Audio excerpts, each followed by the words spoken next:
Psicologia Pragmática no Cone Sul, o espaço público em contextos diversos.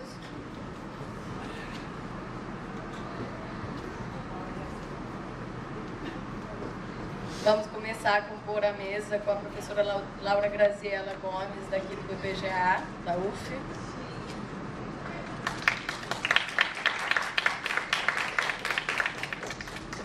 O professor Gabriel Peters, da UFBA. A professora Olivia von der Weide, do IESP, não sei se eu pronunciei corretamente. E como debatedor daqui da casa, o professor Edilson Márcio da Silva. A coordenação será realizada por mim, Daniela Velasquez.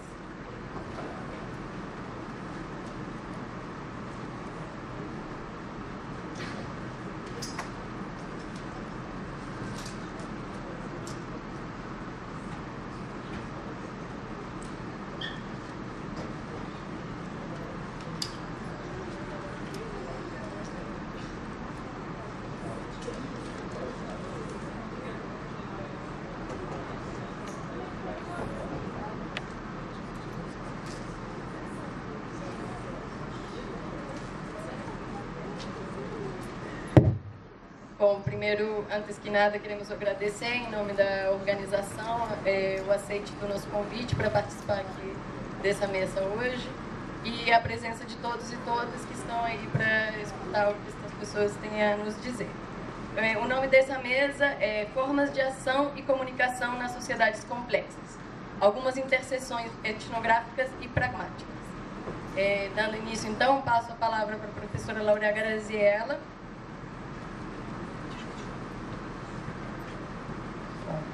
Boa tarde a todos. Antes de mais nada, eu gostaria de agradecer e cumprimentar os colegas que organizaram o evento e me convidaram para fazer parte dele. Então, eu me sinto muito honrada por estar aqui e poder apresentar, inclusive, o trabalho que eu realizei na França, né, sob a coordenação também do professor Laurent Devenot. E, enfim... Então, eu vou pegar uma carona. Fiquei muito feliz com as apresentações que foram feitas pela manhã, na mesa da manhã, e eu vou pegar uma carona nas palavras dos colegas que falaram, né, para fazer minha apresentação sobre a etnografia que realizei em Paris em 2011. Eu acho que essas apresentações, elas... vão me ajudar a sintetizar mais a minha etnografia para não ficar aqui descrevendo, a não ser depois do debate e tal, a gente pode entrar em maiores detalhes, mas eu acho que essas apresentações, elas me permitiram fazer uma síntese, né, do que a minha etnografia contempla. Então, eu poderia dizer que essa etnografia trata do exercício do pragmatismo, entre aspas, como regime de brasilidade, pegando a expressão do professor Frederic Vandenberg, tal como praticado por um grupo de imigrantes brasileiras, trabalhadoras domésticas e membros fundadoras de uma igreja neopentecostal brasileira chamada Sara Nossa Terra. Em outras palavras, eu estou interessada em discutir as conexões entre o processo de feminização das migrações brasileiras contemporâneas, as novas configurações do trabalho doméstico, especialmente na Europa, e a crescente internacionalização das igrejas neopentecostais também na Europa, a partir, inclusive, de igrejas brasileiras, né?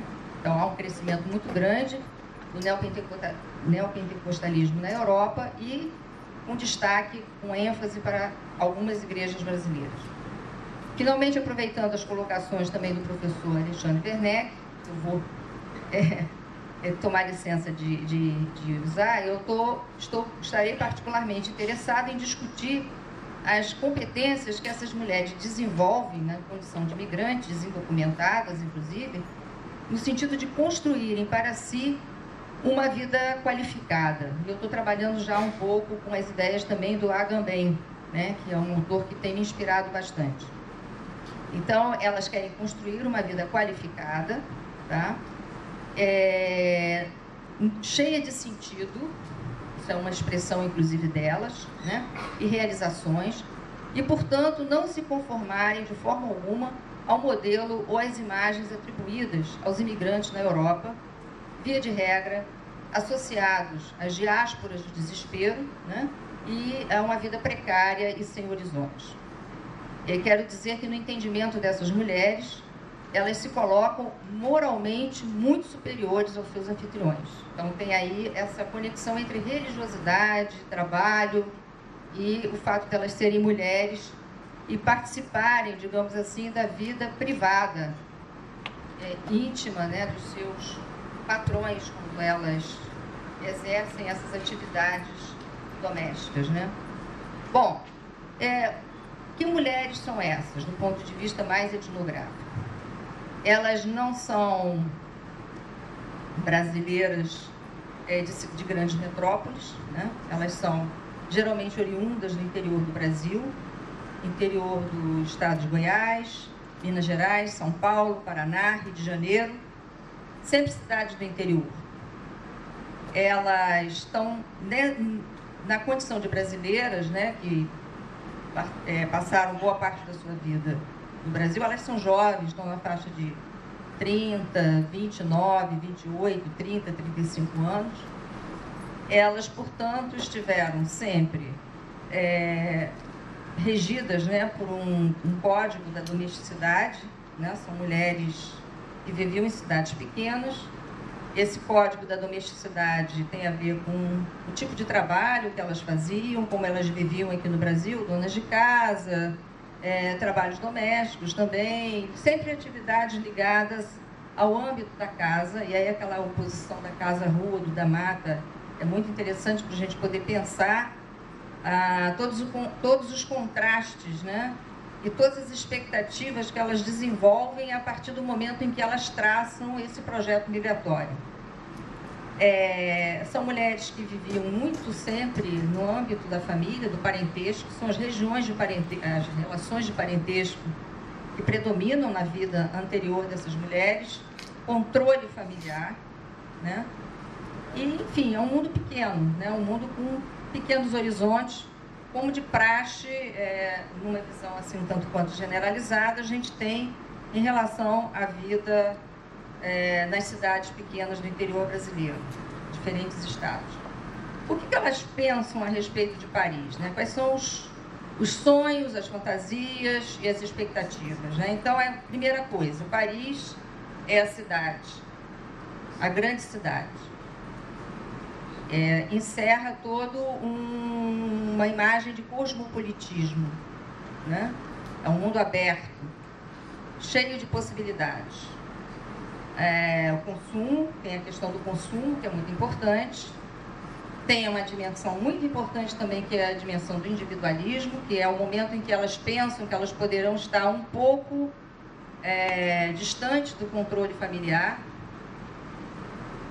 Também o projeto de terem uma vida pública, de terem uma atividade alternativa. Muitas delas não conseguem, e no momento em que elas iniciam a carreira como migrantes na Europa, é claro que elas não vão conseguir isso. Elas têm pouca escolaridade, pouca qualificação profissional, mas, enfim, elas têm uma expectativa de liberdade, conhecimento e educação, porque elas vão com projetos de acessarem atividades e instituições que elas possam aprender a língua local, aprender determinadas atividades. Então, eu vou falar um pouco sobre isso.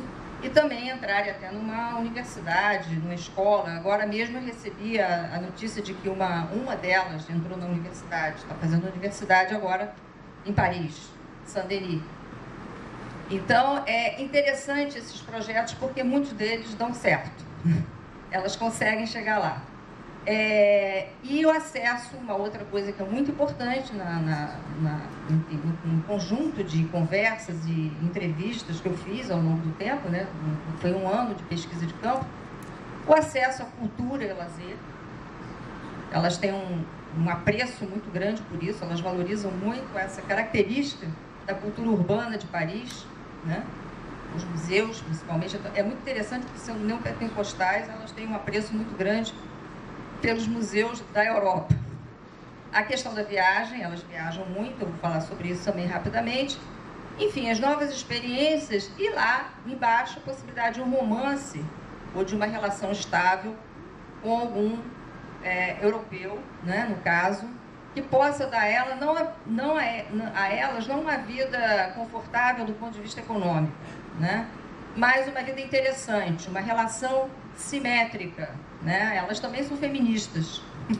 Isso é muito interessante, porque algumas delas, inclusive, foram para Paris depois de terem se separado dos seus maridos aqui brasileiros, até por conta de violência doméstica.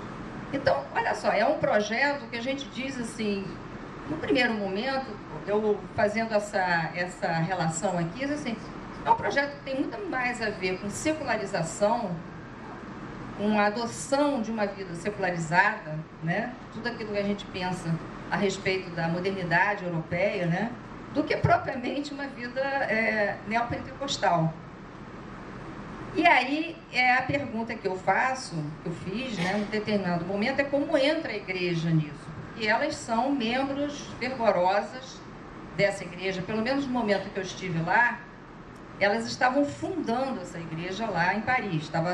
Elas faziam parte de uma célula cujo objetivo era se transformar numa igreja, né? Porque as igrejas neopentecostais, elas são formadas dessa maneira, elas têm uma dinâmica, né, de que elas vão para um determinado lugar, forma-se uma célula, daquela célula você arrebanha, né, digamos assim, os fiéis, e daqui a pouco se instala uma igreja, inclusive uma igreja física, né, um prédio próprio, tudo mais.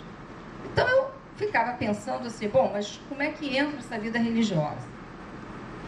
E aí tem uma questão muito importante. A igreja, antes de mais nada, tem uma dimensão pragmática, né? Ela é uma rede, ela se apresenta para essas pessoas como uma rede que oferece um campo de possibilidades. Quer dizer, o campo de possibilidades que aquelas pessoas terão naquelas condições em que elas chegam, indocumentadas, inclusive, sem nenhuma qualificação, né?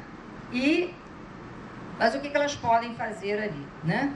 E também elas oferecem, junto com esse campo de possibilidades, as formas pelas quais essas possibilidades podem ser acionadas, podem ser, enfim, agenciadas, né?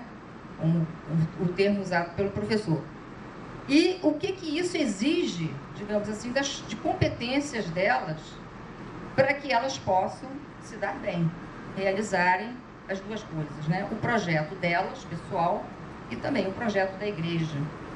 E quem sabe, numa virada assim, muito boa, como tem alguns casos, elas se transformarem, passarem a construir na Europa uma carreira religiosa. Na medida em que essas igrejas, elas se consolidam, né? Como é o caso de Sara Nossa Terra, que existe em vários países da Europa, elas podem entrar como pessoas que fazem parte, digamos assim, do clero. Missionárias, ministras, pastoras, diáconos, quer dizer, tem uma hierarquia, né? Existe uma hierarquia, existe uma carreira interna em que elas vão também vão fazendo parte dos quadros, digamos assim, dessas igrejas. Então, são dois projetos na medida, né? Na verdade, tem um projeto pessoal que elas têm, de uma vida qualificada, mas uma vida qualificada que vai sendo enquadrada, na medida em que elas fazem parte da igreja, pela igreja, a partir de determinadas atividades que elas passam a exercer e como é que elas vão conseguindo realizar isso. Eu destaquei aqui, com relação a essa questão das competências e das capacidades, tem várias questões interessantes do ponto de vista etnográfico. Tem uma etnografia bastante extensa sobre isso. Mas eu vou destacar uma que me chamou muita atenção, que foi exatamente as competências que elas desenvolvem no espaço público, né? Do ponto de vista da domesticação do corpo, da desconstrução até mesmo de uma ideia, de uma noção de mulheridade ou de feminino que elas carregam enquanto mulheres brasileiras, aquilo que o Goffman fala, né, de construção de uma reputação e que vem acompanhada de um controle dos signos de apresentação de si. Elas têm que adquirir essa competência lá, porque elas têm que desconstruírem vários aspectos da feminilidade delas, né, o que elas consideram como feminino, aqui, e que é, digamos assim, considerado bom e positivo aqui no Brasil, lá. Então, eu vou falar rapidamente sobre isso. Quer dizer, essas mulheres, elas andam muito pela cidade, elas perambulam o tempo todo pelo caráter do trabalho delas, né? Elas trabalham em várias casas, elas começam fazendo faxina. Isso é muito interessante. Elas começam lá embaixo, na escala, elas começam fazendo faxina. Então, elas perambulam muito pela cidade, porque elas pegam 1, 2, 3, 4 em diferentes locais da cidade, pontos da cidade, Paris. Então, elas têm que ter um domínio muito grande desse espaço.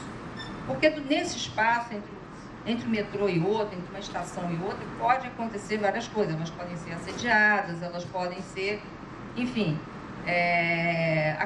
serem interpeladas pela polícia, uma questão de segurança, elas não têm documentação. Então, elas têm que, primeira coisa, como não chamar atenção, né? Como não chamar atenção, como amenizar ou minorar, né, os aspectos físicos, étnicos, né, que muitas delas têm, né, questão raciais mesmo, da aparência e tudo mais, de uma forma positiva. Não é esconder que elas são assim ou assado, mas assim, de uma forma positiva. E aí entra a questão da reputação e do controle dos signos. Então, elas falavam muito sobre isso, conversamos muito sobre isso. Tem a questão do cabelo, que elas cortam imediatamente. A maior parte delas chega lá com o cabelo comprido. E elas falavam muito isso. Aquela ideia que a brasileira tem de cabelão, né? Uma gira, os cabelões e tudo mais. Então, elas falavam brincando, né? E aí, cortavam os cabelos no corte francês. E elas anotavam isso, tiravam fotografias de pessoas na rua, no café, ela, tá vendo aquele corte ali, né? Vou tirar retrato, porque eu quero ver se a cabeleireira fulana de tal, que geralmente não é uma cabeleireira profissional, é a fulana de tal da igreja que faz isso, né? Então, elas mimetizavam, é uma coisa da mimesis, né? Aí entra aquele outro... Me lembrei muito do Tarde, eu me lembrava muito dessas coisas todas, né? Dessa literatura toda.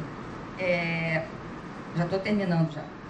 E com relação à questão do corpo, detalhe importante, elas controlavam as técnicas corporais delas, ou seja, elas aprendiam a andar sem rebolar.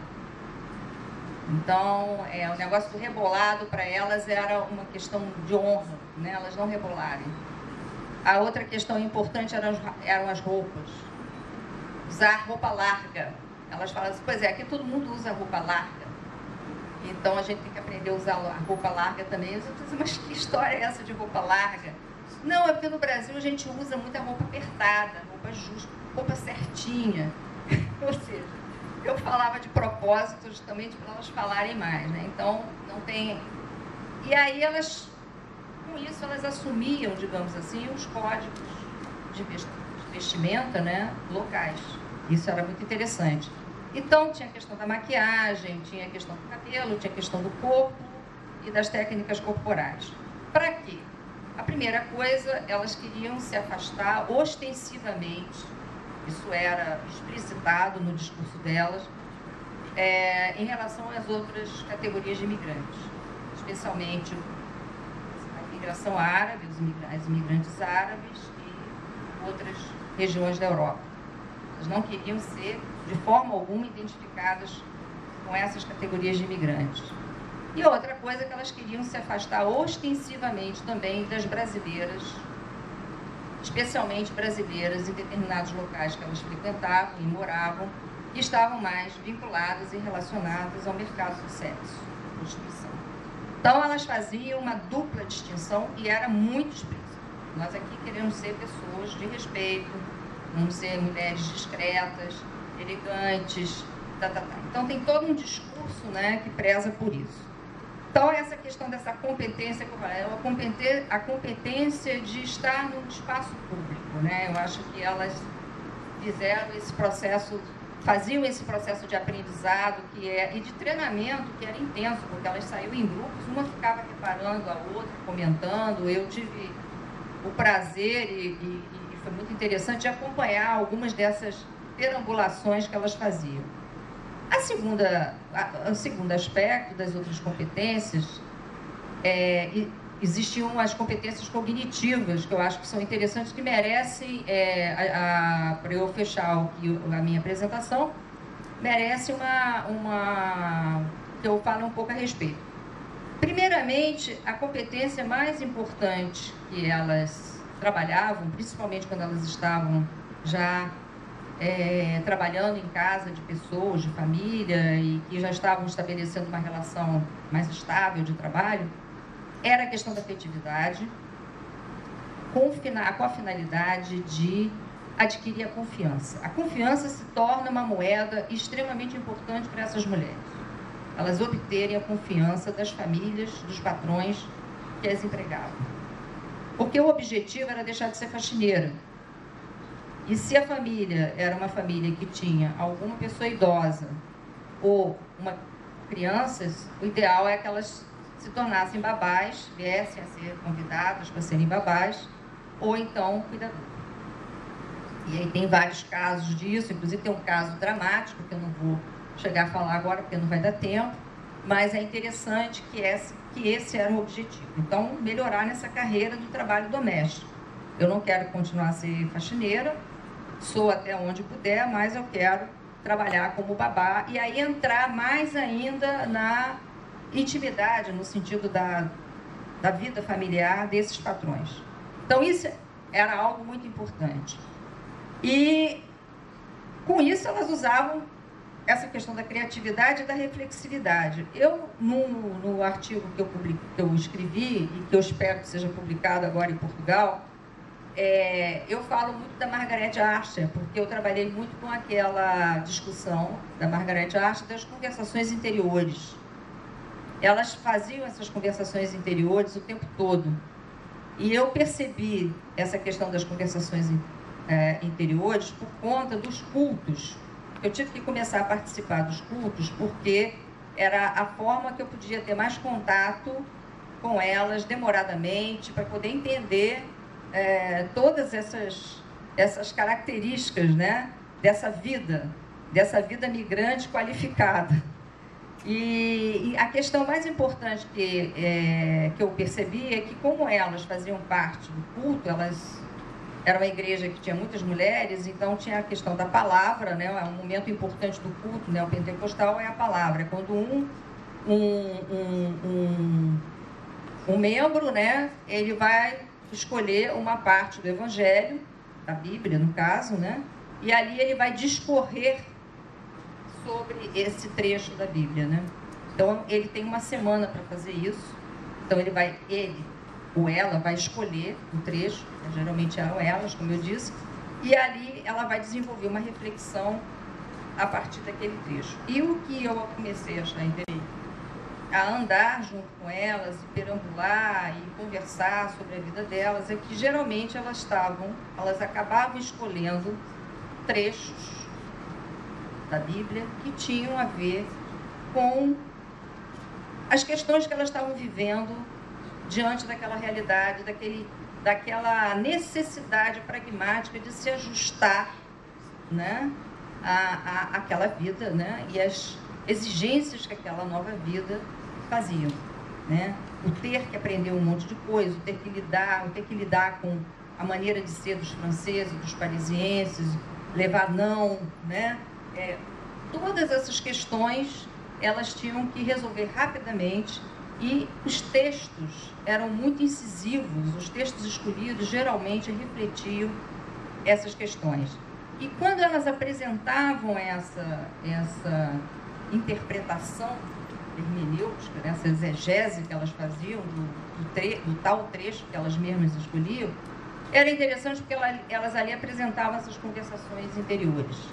Elas começavam a expor né, as ruminações que elas estavam fazendo na tentativa daquele texto, fundamentalismo, né, partindo da Bíblia, o que aquela palavra do Senhor, o que aquela palavra dizia sobre os problemas que elas estavam vivenciando, né? Então, várias vezes elas começavam assim: eu conversei com Deus na noite passada, Jesus, né, com o Senhor na noite passada, e aí ela começava a falar do problema dela, contar a história, o mal entendido que houve, a discussão, a situação complicada. E aí elas contavam como que elas, então, descobriram na Bíblia o texto que podia, Então, eu vou compartilhar com vocês. Olha só, esse texto aqui me ensinou isso, me explicou isso, aquilo outro. Então, eu tenho vários cultos filmados e gravados que eu pretendo analisar, assim, através exatamente à luz dessas competências várias. É interessante porque são mulheres que não têm escolaridade nenhuma, não têm escolarização, quer dizer, a questão da interpretação do texto é uma questão complicada, complexa, né? E, no entanto, elas estavam também aperfeiçoando isso, obviamente com o apoio da pastora, que era uma mulher também, uma mulher inteligente, culta, que falava várias línguas e tudo mais. Mas era interessante como é que isso tudo se dava, né? E como tudo ia se fazendo com que elas pudessem, de alguma maneira, né, pelo menos não ali imediatamente, mas a curto, médio prazo, de alguma forma conseguirem, digamos assim, irem formulando ou reformulando, construindo essa vida qualificada como migrante. O interessante é exatamente isso, né? Elas têm uma ideia diferente do que a contrapartida, só para encerrar mesmo, né? Quer dizer, enquanto, de um modo geral, estou falando isso genericamente, não estou querendo aqui trabalhar com uma afirmação, há uma representação de que elas eram menos, elas tinham uma representação diferente, elas eram mais, e ali elas estariam tendo a condição de mostrar que elas valiam mais, né? E todas elas desenvolviam um projeto religioso, como eu falei para vocês, em termos de uma carreira religiosa na Europa, e elas, num determinado momento, elas se percebiam como missionários. Nós temos aqui um trabalho importante a fazer. A Europa é uma terra de missão. Então, a minha situação é a seguinte: eu achando que elas estavam, no início da minha pesquisa, vislumbrando um projeto de secularização, de ter uma vida mundana, de ter uma vida, né, que é o que nós alimentamos, né, quando a gente vai à Europa, né, passar um tempo e tudo mais, elas começavam a desfazer isso imediatamente a partir do momento que elas entravam, né, participando da vida da igreja. Ou seja, tem muito dado, tem muita coisa interessante. Eu fico por aqui, agradeço muito a atenção de vocês. Obrigada, professora. Agradeço muito também a atenção ao tempo. Agora vamos escutar o professor Gabriel Peters, da UFBA. Bom, pessoal, muito boa tarde. Eu queria, antes de tudo, dizer que eu fico muito feliz em participar desse evento. Quero agradecer em especial ao meu querido colega Fábio Reis Mota, né, pelo convite a integrar essa sessão, pela oportunidade de retornar ao Rio de Janeiro, a Niterói, e rever tantas pessoas especiais. Olivia, Werneck, Sabrina, Camille, Samantha. E, claro, meu ex-orientador de doutorado e atual guru espiritual, professor Frederic Vandenberg. Se eu fosse dar um título para essa minha fala, eu daria o seguinte: a esquizofrenia como filosofia vivida, uma praxeologia da loucura. Já faz um tempo que, dentro da teoria social, eu venho trabalhando com uma estratégia analítica que eu chamo de heurística da insanidade. Eu poderia falar de maneira mais provocativa, para não dizer radical chique, uma epistemologia insana. É basicamente esse procedimento em que a gente parte do estudo do anômalo ou do patológico para elucidar as condições de possibilidade da experiência comum e normal. Na verdade, uma estratégia metodológica que rendeu frutos cognitivos em vários domínios diferentes de pesquisa, desde a neurociência mais atual até toda a psicanálise ao longo do século XX. E o que eu quis fazer em particular foi mostrar como a literatura sobre a esquizofrenia, e sobretudo a literatura que mergulha na experiência vivida do paciente com esquizofrenia, como ela permite repensar certas noções centrais da teoria social. Por isso, a ideia de uma epistemologia insana, porque não se trata só de mobilizar as ferramentas analíticas da teoria social para compreender a loucura, mas partir da loucura para repensar criticamente as ferramentas analíticas da teoria social, em particular essas concepções de agente humano ou dos motores subjetivos da conduta humana. Como é que eu cheguei até a esquizofrenia? Eu parti de certas concepções de ordem social que são radicalmente processuais e historicizadas. Isso aparece em vários autores, a ideia de que a ordem social não é simplesmente um dado que se impõe aos agentes a partir do exterior. A ordem social ela é continuamente constituída e reconstituída pelas práticas habilidosas dos atores humanos. O que é interessante é que, em certas abordagens deste tipo, como, por exemplo, a etnometodologia, eu encontrei um paradoxo. Por um lado, a etnometodologia ela celebra, digamos, as capacidades do agente, precisamente porque ela mostra que a ordem social ela é ontologicamente precária, por assim dizer. Ela nunca está dada, ela tem que ser sempre constituída e reconstituída pelos agentes humanos. Ao mesmo tempo, os agentes, tal como retratados pela etnometodologia, se mostram um bocado conservadores, se mostram muito interessados na manutenção da organização, da inteligibilidade, da previsibilidade das relações sociais. Acho que aqueles de vocês que conhecem a metodologia sabem dos famosos experimentos de ruptura, que são o equivalente científico-social de uma pegadinha. O que Garfinkel e os seus colaboradores faziam? Eles rompiam certas conversões ordinárias da interação social e observavam como as pessoas se comportavam. Por exemplo, começavam uma conversa dizendo tchau em vez de oi e assim por diante. E o que é interessante nesses experimentos é que, embora as convenções sociais violadas pareçam sem importância, pareçam triviais e anódinas, essa violação das convenções rotineiras gerou reações de extremada indignação, perplexidade, espanto, etc.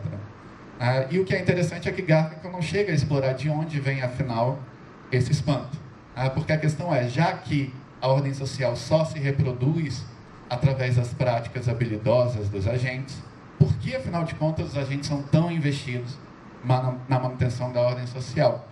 E foi justamente para responder essa questão que esse sociólogo sensato, erudito e inteligente, que todo mundo conhece, mas quase ninguém gosta, que é o Anthony Giddens. Anthony Giddens foi atrás dessa noção riquíssima de segurança ontológica. Ele vai dizer que o ser humano tem um anseio existencial por uma experiência do mundo como relativamente seguro, confiável, ordenado, organizado, previsível, inteligível e assim por diante. Não à toa, Giddens dá uma importância crucial à dimensão rotineira da existência social. O que é interessante é que essa noção de segurança ontológica ela apareceu bem antes da obra do Giddens, no trabalho de um psiquiatra, e futuro antipsiquiatra, chamado Ronald Lang, um psiquiatra escocês, que no início da década de 60 escreveu um livro de análise fenomenológica e existencial da esquizofrenia. Aí ele apresentou a esquizofrenia justamente como uma experiência de insegurança ontológica radical. Insegurança em relação à existência do mundo exterior, insegurança em relação à existência dos outros e insegurança em relação à existência de si próprio.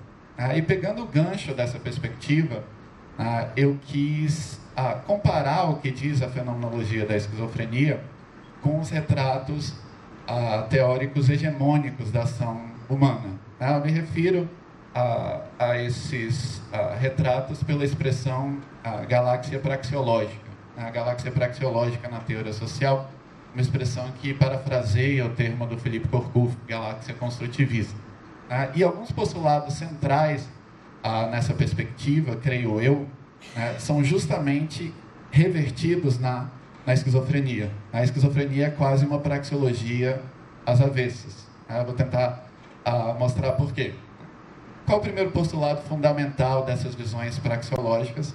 Ele diz respeito à relação entre a subjetividade e o mundo. A praxeologia vai criticar esses retratos intelectualistas e contemplativistas da relação entre subjetividade e mundo, que vem da filosofia moderna, por exemplo, de Descartes, de Kant, etc. Que é esse retrato no qual uma subjetividade formula representações no seu espaço interno, representações que podem ou não corresponder às entidades existentes no mundo lá fora. Contra isso, diferentes tradições, como o pragmatismo norte-americano, mas também a fenomenologia existencial de um Heidegger e de Merleau-Ponty, eles vão defender que esse retrato é fictício. A relação primordial entre a subjetividade e o mundo é essa em que a subjetividade já se vê imersa ou lançada no mundo, que ela toma como indubitavelmente existente. Então, na verdade, a subjetividade se encontra desde já operando no mundo. O mundo não é um problema de conhecimento, ele é imediatamente vivido como indubitavelmente existente. Então, o primeiro ponto é esse que eu chamo de ser no mundo, para usar a expressão heideggeriana. O segundo ponto diz respeito à natureza do conhecimento humano. O que essas tradições vão dizer? O conhecimento, na maior parte dos casos, não é um fim em si, ele é, como diz o Heidegger, um modo ontológico no ser no mundo. Em outras palavras, ele é um instrumento de ação. O conhecimento é ditado pelo motivo pragmático. A maneira como a cognição opera em relação ao mundo é essa em que a cognição é tutelada pelos interesses pragmáticos dos agentes. O conhecimento é fundamentalmente uma ferramenta para agir, e não uma meta em si. Então, essa perspectiva que eu vou chamar de conhecimento pragmático. Terceiro ponto, em conexão com essa ideia de que o conhecimento é um instrumento de ação, isso significa que boa parte do saber que o agente mobiliza para operar no mundo não precisa assumir uma forma explícita, discursiva, mas pode assumir um caráter tácito, infraconsciente, pré-reflexivo. Por exemplo, todas as regras gramaticais que a gente utiliza quando está conversando, sem ter de pensar nelas explicitamente. Ou todos esses procedimentos que as microsociologias exploraram. Por exemplo, aquilo que o Goffman chama de desatenção civil. Quando você entra no elevador em que lá está um estranho, você olha para ele por tempo suficiente para demonstrar que você percebeu a sua presença, mas não durante um tempo demasiado para deixá-lo desconfortável. Quando você lê Goffman, você, na verdade, lê uma descrição explícita de algo que você já faz ou já sabia fazer no âmbito tácito. E, para ficar somente no quarto exemplo, depois eu posso desenvolver isso um pouco mais, na medida em que o conhecimento é uma ferramenta de ação, boa parte desse conhecimento não é situada somente no domínio da mente, ele é também situado no domínio do corpo. O corpo não é um objeto de representação, fundamentalmente, ele é o próprio instrumento prático das minhas intervenções no mundo e é também o veículo pelo qual eu me vejo afetado pelo mundo. Todos esses postulados, de novo, eles podem ser associados a diferentes tradições. E eles adquiriram, creio eu, um status quase hegemônico na teoria social contemporânea. O que é interessante, todos eles vão ser rompidos em vivências esquizofrênicas do mundo e de si próprios. E, além disso, na medida em que a praxeologia ela se construiu quanto a certas visões filosóficas, sobretudo aquelas associadas à epistemologia moderna, como Descartes e Kant, essas formas de esquizofrenia vão se apresentar quase como atitudes filosóficas existencialmente vividas. Quando eu digo que existe um componente filosófico na esquizofrenia, eu acho muito importante trilhar uma via média entre duas visões unilaterais. A primeira seria essa psiquiatria simplória, que é incapaz de acessar a complexidade da experiência vivida do louco. Por outro lado, né? Críticos da psiquiatria, críticos da psiquiatria são capazes de reconhecer o que a loucura possui de lucidez excepcional, de inventividade excepcional, mas muitas vezes deixam de lado tudo que ela acarreta em termos de custo e sofrimento. E a esquizofrenia é o tipo de situação que só pode ser investigada na sua ambivalência radical, né? Como uma mistura de capacidade e incapacidade, de competência e incompetência, de lucidez e de cegueira, né? E como algo que, a despeito da sua dose de lucidez excepcional, acarreta, é claro, muito sofrimento para os agentes. E é claro, do ponto de vista ético-político, a atitude em relação à psiquiatria é a mesma. É óbvio que é importante denunciar todos os horrores históricos cometidos em nome da psiquiatria, mas é importante também não romantizar a insanidade a ponto de achar que a psiquiatria é uma espécie de oferta sem demanda. Existe uma demanda, que é essa demanda de pessoas que sofrem profundamente e procuram algum auxílio terapêutico. Pois bem, o que significa dizer, então, que a esquizofrenia tem um componente filosófico? Um primeiro exemplo que o Ronald Lang dá... Estou falando muito rápido? Estou falando muito rápido? Não. Tá. Acho que eu tomei muito café. O primeiro exemplo que o Ronald Lang dá é do ceticismo vivido. Isso é interessante. Um filósofo cético pode chegar aqui e dizer para vocês: eu não tenho garantia absoluta de que vocês existam fora de mim. Por quê? Porque todas as provas que eu tenho da existência exterior de vocês chegam até mim através da minha mente. Logo, são todas elas compatíveis com a possibilidade de que não exista nada além da minha mente. Uma coisa é postular isso como argumento filosófico, mas é claro que depois de dizer isso, o filósofo vai sair pela porta em vez de tentar atravessar a parede. Assim como ele vai encontrar os amigos e não vai duvidar por um instante que esses amigos têm vida e consciência interior, não são autômatos ou robôs, ainda que obviamente você não possa observar a subjetividade do indivíduo como tal, só o seu corpo, o seu comportamento externo. Nesse sentido, existe um senso visceral, existencial, corpóreo de realidade. E é esse senso visceral que o filósofo mantém a despeito de seus argumentos. E Lang se pergunta: como seria um cético que realmente leva a sério, na sua vida cotidiana, essas dúvidas que a filosofia coloca nos seus gabinetes? Dúvidas a respeito da existência de outras pessoas, dúvidas a respeito da existência do próprio corpo, dúvidas a respeito da existência de objetos materiais e assim por diante. Essa figura, muitas vezes, é precisamente aquela do esquizofrênico. E é interessante quando você entra na literatura sobre a esquizofrenia e sobre desconexão com a realidade na esquizofrenia. É claro que os delírios, eles parecem mais exuberantes, mas a primeira coisa que vai na maior parte dos casos esquizofrênicos, e que precede a entrada no delírio ou na psicose propriamente dita, é justamente a perturbação desse senso visceral de realidade. Muitas vezes o quadro esquizofrênico ele começa por um estranhamento do mundo, que é difícil de descrever, porque não é que a percepção seja alterada, o sujeito não alucina, mas de repente existe uma aura, uma atmosfera de estranheza pairando sobre tudo. E é claro, o paciente muitas vezes fica um tanto exasperado com a dificuldade de descrever isso. Ele vai dizer: tudo está diferente, tudo está estranho. Como assim? Eu não sei, mas tudo está estranho. Ou ele pode recorrer a metáforas.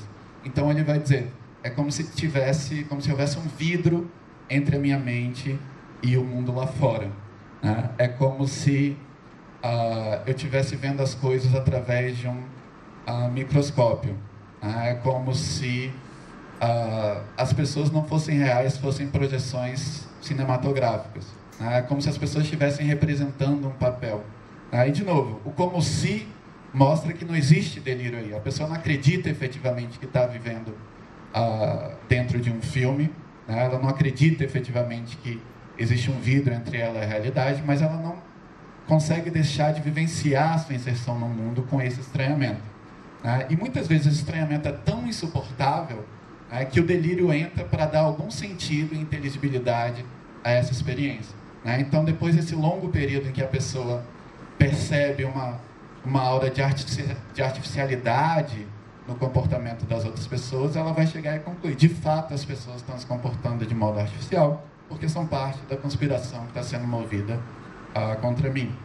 Então, o delírio, na verdade, ele vem para dar pelo menos um senso mínimo de estabilidade à experiência do indivíduo. Mas o que é primeiro na experiência esquizofrênica é esse estranhamento do mundo, que um psiquiatra alemão chamado Klaus Conrad chamou de trema.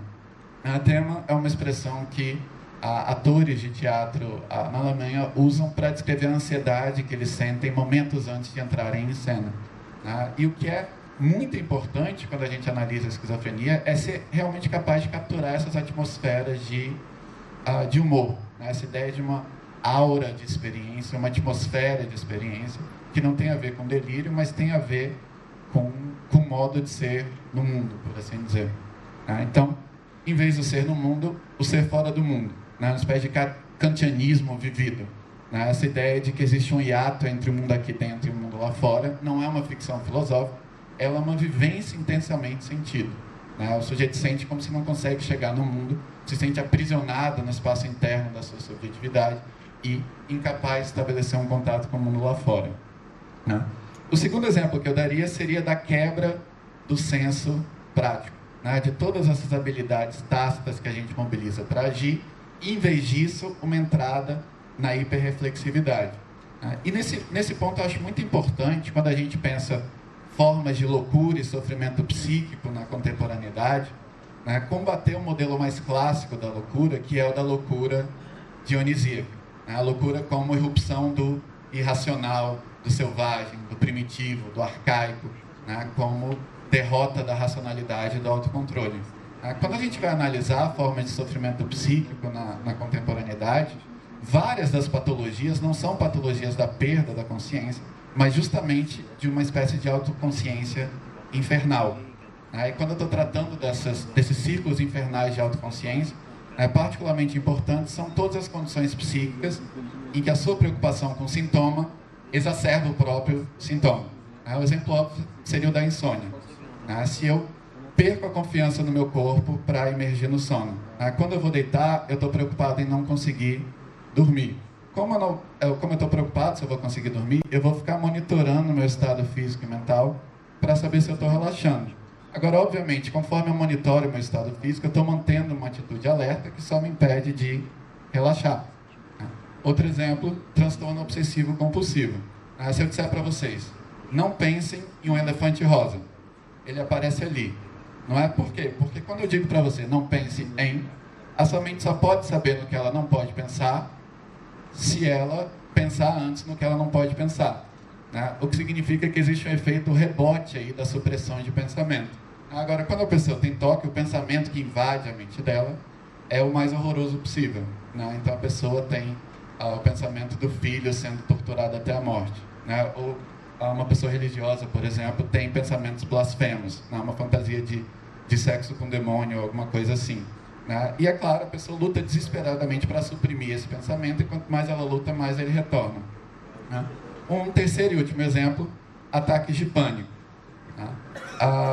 Quando eu tinha 7 anos, eu vi uma notícia no jornal de um sujeito que literalmente morreu de susto. O sujeito tinha um problema cardíaco, um amigo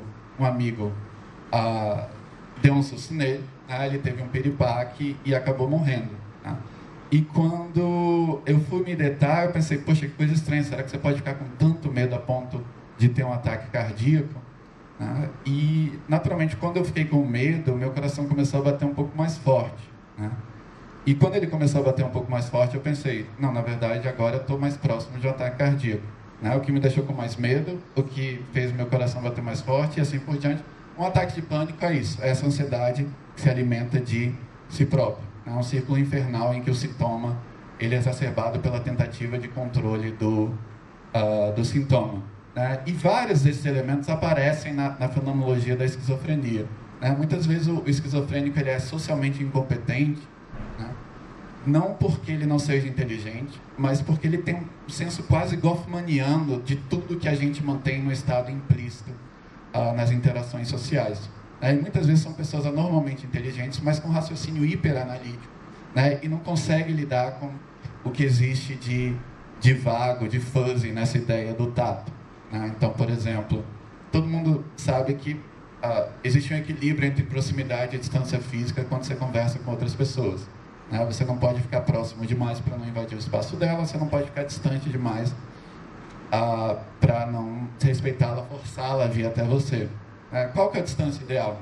Essa distância ideal ela é ajustada na prática, né? E uma pessoa de espírito hiperanalítico vai querer saber, não, mas quão exatamente é próximo, quão exatamente é distante e assim por diante, né? Então, é uma mistura complexa de capacidade e incapacidade, né? E da mesma forma, vários cenários de esquizofrenia em que o indivíduo, para todo observador externo, ele é quase uma espécie de zumbi, né, de morto-vivo, né? Muitas vezes a psiquiatria supôs que nada está acontecendo ali, né? Quando em vários casos você tem, na verdade, uma combinação de uma imobilidade física com uma mente hiperagitada, né? Uma espécie de consciência morbidamente alerta, né? Uma expressão clássica que um paciente utilizou na literatura foi a de um cadáver com insônia, né? Era exatamente como ele se sentia.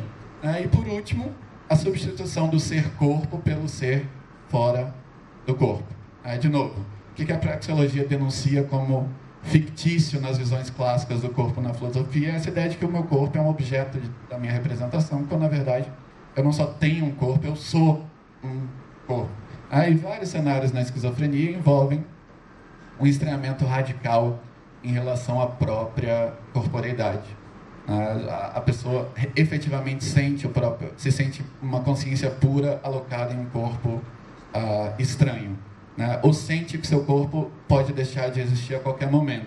Um sintoma descrito na literatura era um indivíduo que evitava espelhos, né? Porque toda vez que ele olhava para um espelho, ele se perguntava em qual dos lados ele estava, né? E se sentia profundamente angustiado em relação à possibilidade de perder o próprio corpo. Outros vão sentir uma perturbação do senso de integração entre as diferentes partes do corpo. Normalmente a gente experimenta o nosso corpo como um só. E quem leu o Merleau-Ponty sabe, isso vale para os artefatos que a gente mobiliza, né? Quando você dirige um carro, é como se você e o carro fossem uma coisa só, né? E esses pacientes não só perdem esse senso de ligação com artefatos, mas na verdade é um senso da própria integração entre as diferentes partes do seu aparato corporal. E às vezes isso tem uma consequência muito vívida de gerar um pânico em que a pessoa diz que ela vai se desintegrar ou literalmente se despedaçar a qualquer momento. Então, eu acho que depois a gente poderia falar de uma série de vias intermediárias que a gente pode explorar em conexão com a esquizofrenia, mas a ideia é que essas experiências tão peculiares do mundo, né, não deveriam somente ser uma subdisciplina, elas devem ser trazidas para o centro da nossa reflexão em teoria social. É isso. Obrigado.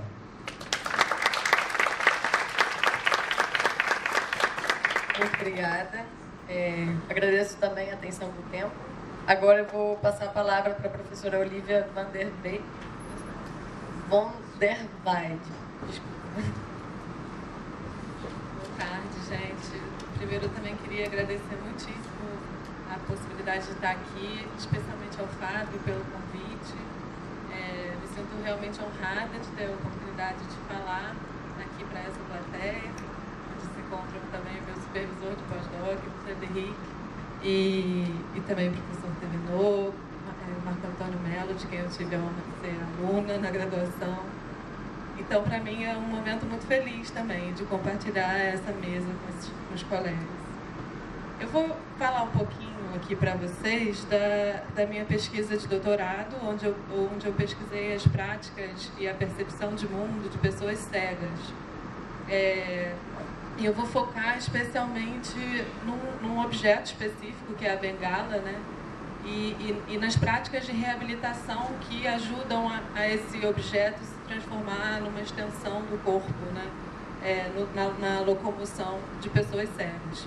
Então, no doutorado, mas eu vou rapidamente situar a problemática do doutorado para depois, então, entrar nesse recorte específico, né? Mais etnográfico. No doutorado, eu desenvolvi uma pesquisa que tinha por objetivo compreender a particularidade da percepção de mundo de pessoas cegas. A cegueira, por si só, ela não é um grupo cultural específico, né? Os limites territoriais, por exemplo, não se colocam, né? Tanto por não ser uma aldeia distante, quanto por não compor um grupo social urbano, né? Delimitado por barreiras espaciais ou simbólicas, ou mesmo socioeconômicas. E a experiência do estigma, certamente, as projeções que a sociedade deposita nas pessoas que são cegas, certamente as une, né? Mas nem por isso elas têm o mesmo estilo de vida, os mesmos hábitos, ou frequentam os mesmos lugares, ou mesmo pensam o mundo de forma parecida. Então, o que as aproxima é uma condição corporal comum, né? O fato de não enxergarem, que vai implicar em significações, formas de perceber, pedagogias, técnicas, estratégias particulares para se viver no mundo em que as pessoas majoritariamente enxergam. Então, o ponto em comum entre as pessoas cegas e que as tornou foco de interesse para a pesquisa é o compartilhamento dessa condição corporal específica que afeta os seus modos de estar no mundo. Então, o locus da pesquisa esteve nos processos de percepção, experiência, presença, nas práticas e no engajamento desse cego que não enxerga, né?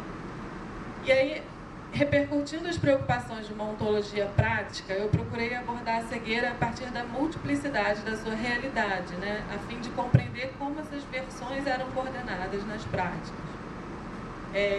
Qualificando a percepção como um fenômeno a ser compreendido no contexto da ação e da corporificação, um dos referenciais teóricos também foi a compreensão fenomenológica de corpo do Merleau-Ponty, especialmente na influência que ele teve na obra de autores mais contemporâneos. O que eu vou apresentar hoje é uma aproximação mais recente, que eu estou desenvolvendo agora no pós-doutorado, buscando construir um diálogo com o pragmatismo. Nesse exercício de idas e vindas, né, que os antropólogos fazem entre etnografia e teoria, como foi comentado hoje um pouco na mesa de manhã, né? Então, uma coisa é a incapacidade de enxergar do olho físico, né? Outra, completamente distinta, é agir no mundo como cego. Então, ao invés de partir de uma definição prévia do que significa ser cego, pelas representações culturais, diagnósticos médicos ou mesmo a exclusão social, venho buscando desenvolver uma leitura da cegueira a partir desses processos corporais, materiais e orgânicos de desenvolvimento das suas competências e capacidades.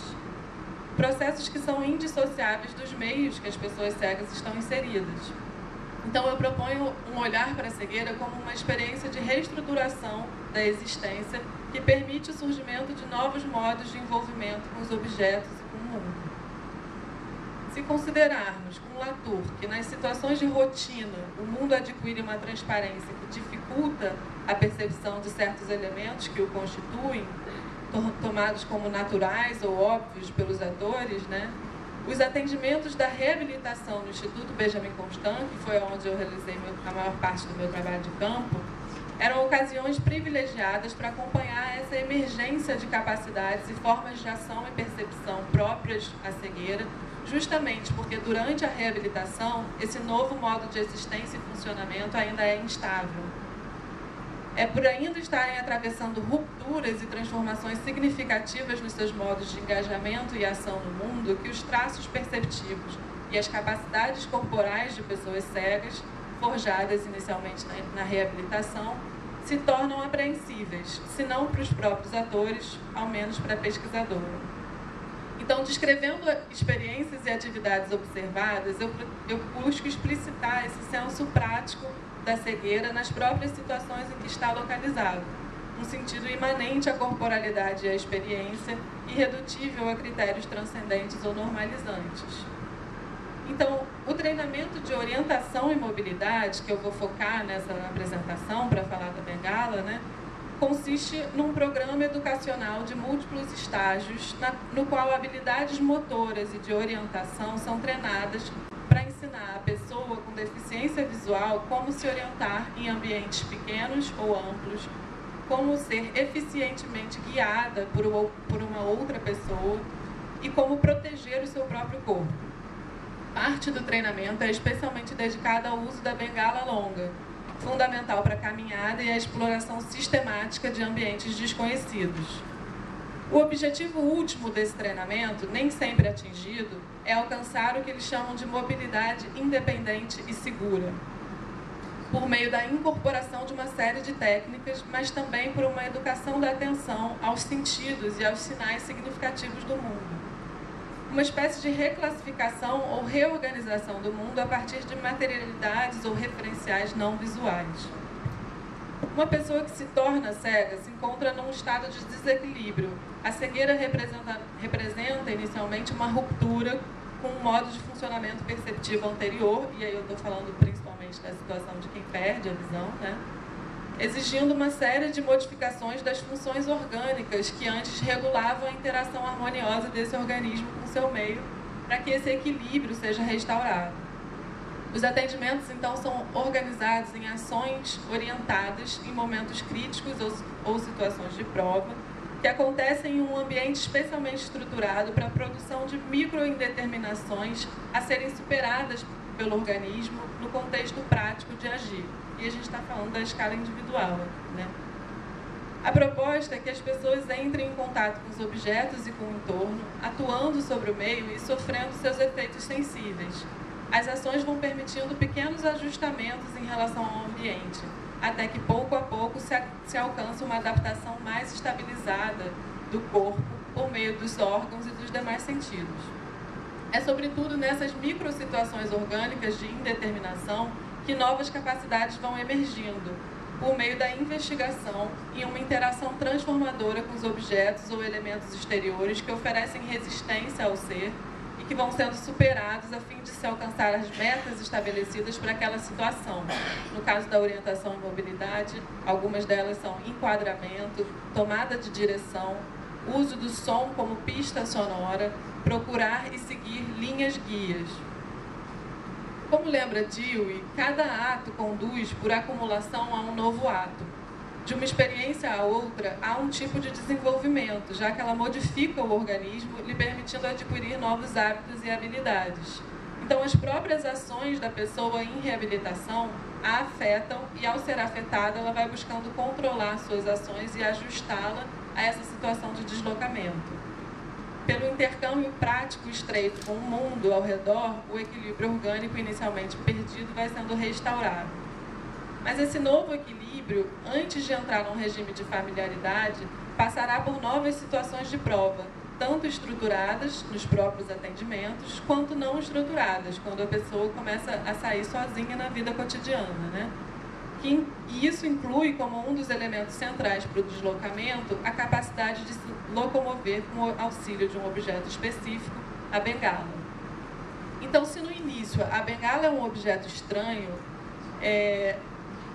e ela introduz uma perturbação na relação transacional entre o organismo e o ambiente, no fim ela vai sendo integrada como uma extensão do próprio corpo, sendo a relação organismo-bengala-mundo, no movimento do andar, possível de ser estabelecida em um regime de familiaridade.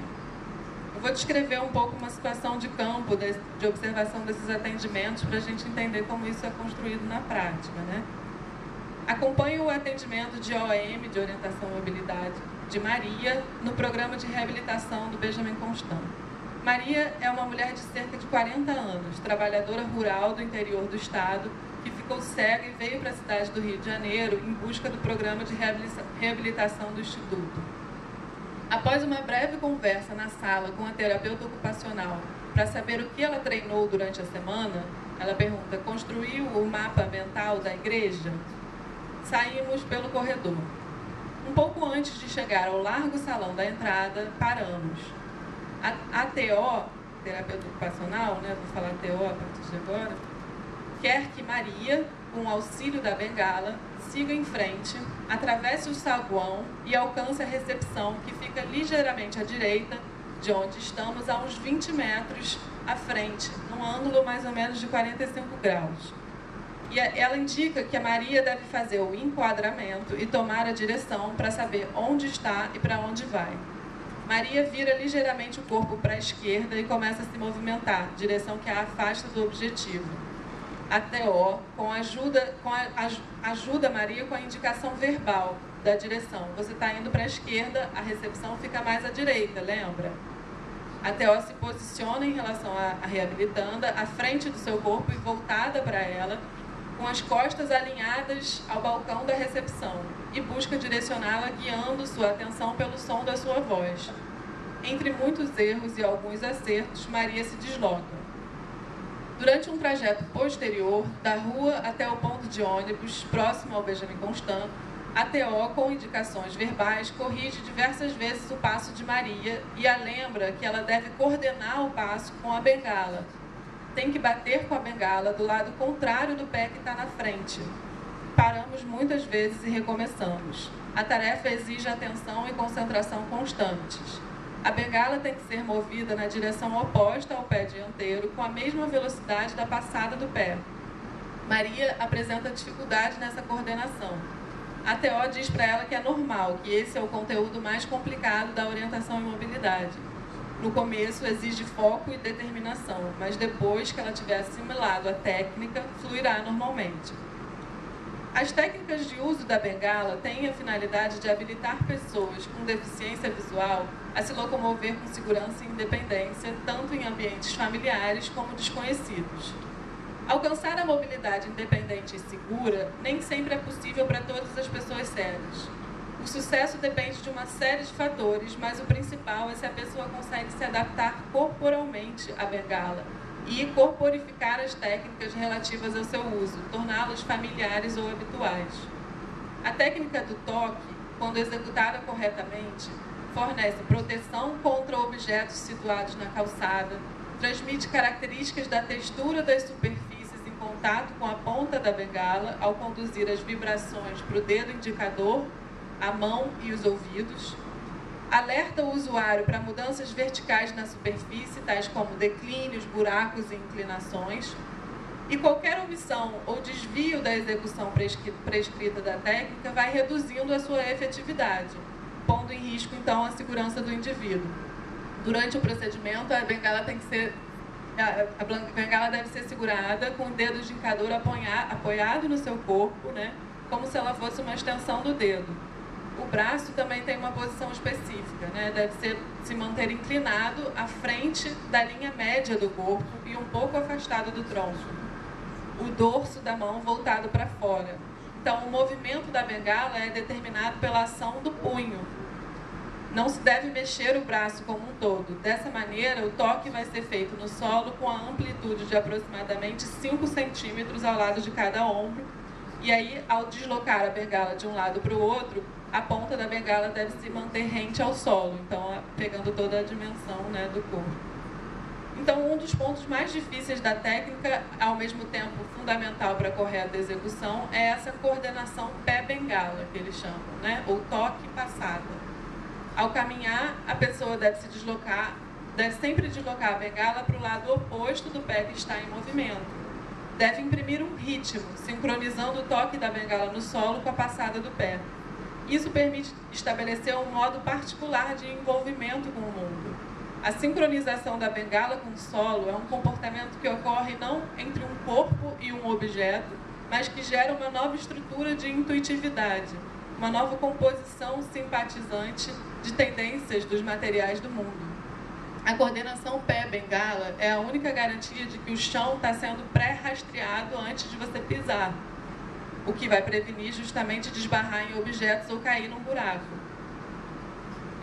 Aprender a utilizar a bengala é uma readaptação fisiológica. Não se estava acostumado a andar o tempo inteiro com um objeto nas mãos. A bengala interfere em tudo. Interfere na tomada de direção, na postura, no posicionamento corporal. Muda o ponto de equilíbrio. Com o Latour, podemos pensar nessa bengala como um quase objeto híbrido, sem um espaço definido nem no social, nem no exclusivamente técnico, nem natureza, nem cultura. Para outros, uma mensagem, um sinal, uma marca da diferença. Para si, um meio de transporte, dispositivo que proporciona independência, liberdade de ir e vir, atenuando limitações e, sobretudo, possibilitando capacidades. Podemos ainda pensar as relações sujeito-objeto nas práticas da cegueira, mapeando os seus híbridos, as relações diferenciais de uso dos objetos e entendendo a bengala como um veículo que permite uma nova forma de locomoção pelo mundo para pessoas cegas. O processo de familiarização da bengala a um corpo, deslocamento, é resultado de treinamento. Mas Camila, uma das pesquisadas que estava na fase final de reabilitação, acha que não é só isso. A bengala se tornou parte irrevogável de si a partir da experiência de andar sozinha e descobrir que com ela poderia ir a qualquer lugar. Trouxe liberdade. A bengala já a livrou diversas vezes de cair em buraco na rua.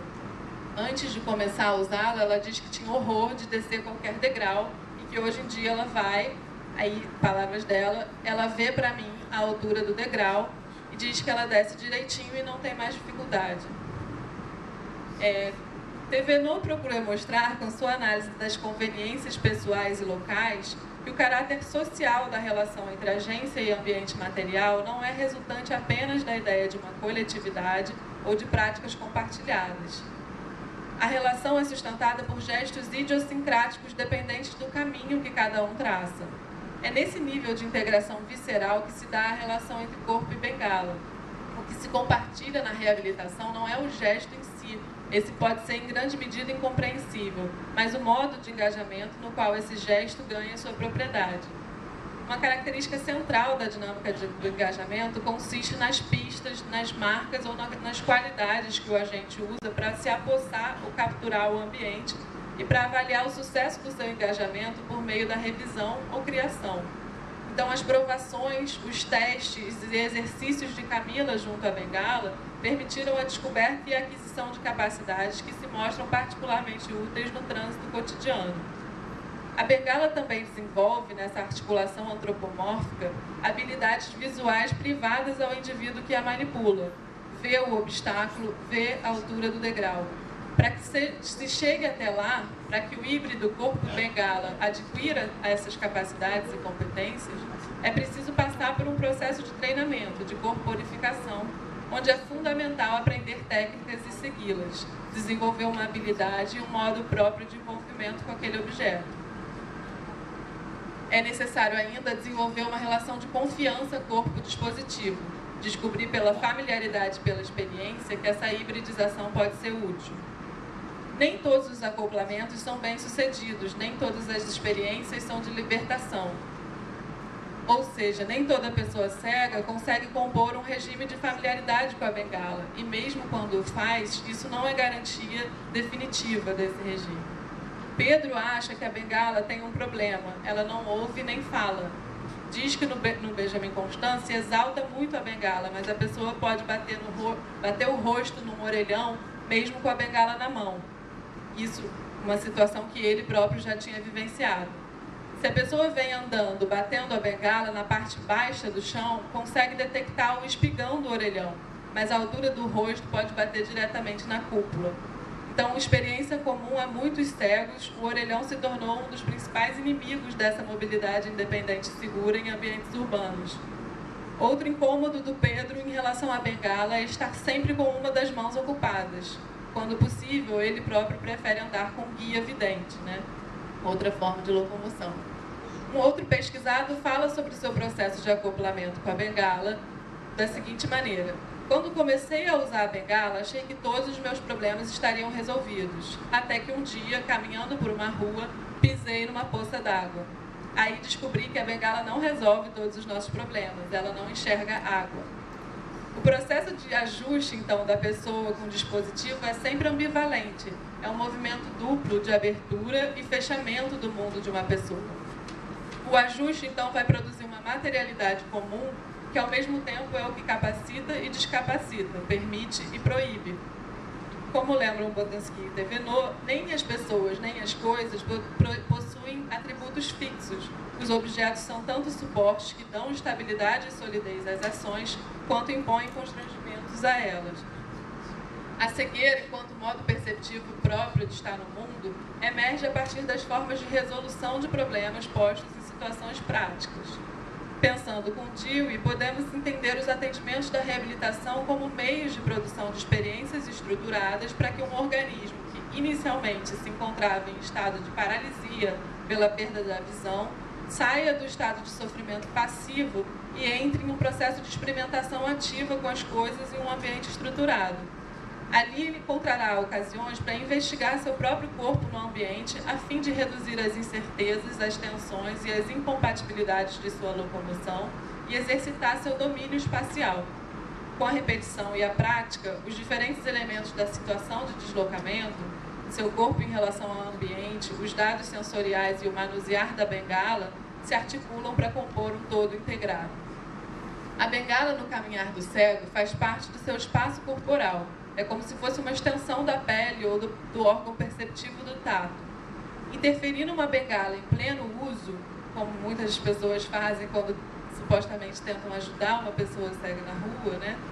É obstruir uma experiência sensorial e perceptiva que estava em pleno andamento. É também uma alteração brusca de uma ritmicidade imanente, até então relativamente bem controlada. Então, boa parte dos problemas que as pessoas cegas enfrentam nas suas relações com os normovisuais, entre aspas, é que as pessoas que enxergam não sabem como é ou não têm elementos para imaginar como seria habitar um mundo sensorial ou perceptivo distinto. Não sabem como compor uma outra relação de familiaridade com o mundo. Não percebemos as práticas que compõem nosso corpo ou nossa capacidade perceptiva normovisualmente constituída, pois a tomamos como inatas, como naturais. Navegamos no nosso dia a dia, paramos em sinais vermelhos, comemos de garfo e faca, lemos livros impressos em tinta, assistimos vídeos e montamos slides para nossas palestras. O mundo foi pré-agenciado para nós, normais. A cegueira nos permite, então, redescobrir a corporalidade não como uma base física universal, anterior e distinta à nossa constituição como pessoa, mas como resultado sempre instável de um fluxo de associações cuja estabilidade só é mantida por uma série dinâmica e contínua de desvios e composições que costumam permanecer invisíveis, a não ser quando alguma coisa falha. Assim como a percepção de mundo de pessoas cegas observar como a percepção de mundo de pessoas cegas é feita nos treinamentos, provas e esforços por meio dos quais elas compõem uma outra forma de familiaridade com o mundo, implica, concomitantemente, atentar para os arranjos que normalmente mantêm, sensorial e materialmente, o mundo, sem que nenhuma explicitação seja necessária.